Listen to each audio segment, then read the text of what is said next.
le malheur d'Éric Donessé et de beaucoup de vos camarades, de vos amis, c'est souvent d'avoir raison trop tôt. Mmh. Quand on a raison trop tôt, on le paye assez cher. Ouais. Et Éric était assez bien placé pour cela.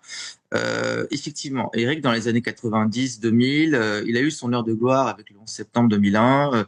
D'ailleurs, il me racontait avec beaucoup d'humour et d'ironie, parce qu'il y avait toujours cette légèreté chez lui, cette Mmh. légèreté par rapport à la gravité, Mmh.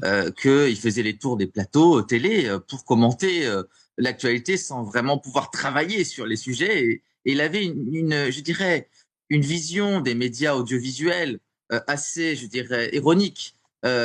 Parce qu'il comprenait bien que c'était des fabriques d'opinion, mais il n'y avait pas vraiment une véritable appétence Recherche. pour Ouais. l'analyse critique. Ensuite, Eric a commencé, je crois, à perdre en crédibilité aux yeux des médias grand public avec l'affaire de Syrie, avec la crise syrienne. Il a été un des premiers à dénoncer, si vous voulez, la fabrication du consentement. Un peu, si vous lisez les théories de Noam Chomsky, bah, ça s'applique pas mal sur la question syrienne, comme pour la question des armes de destruction massive du régime de Saddam Hussein. Donc, il avait commandé un rapport, une mission en Syrie avec des amis, avec une ancienne présidente du Sénat de Belgique, avec Richard Labévière, un grand journaliste aussi du Moyen-Orient, tombé en disgrâce, Majed Narmé, rédacteur en chef d'Africasie, qui a été coulé. Il avait commencé déjà à être extrêmement critiqué pour ses prises de position sur l'affaire syrienne.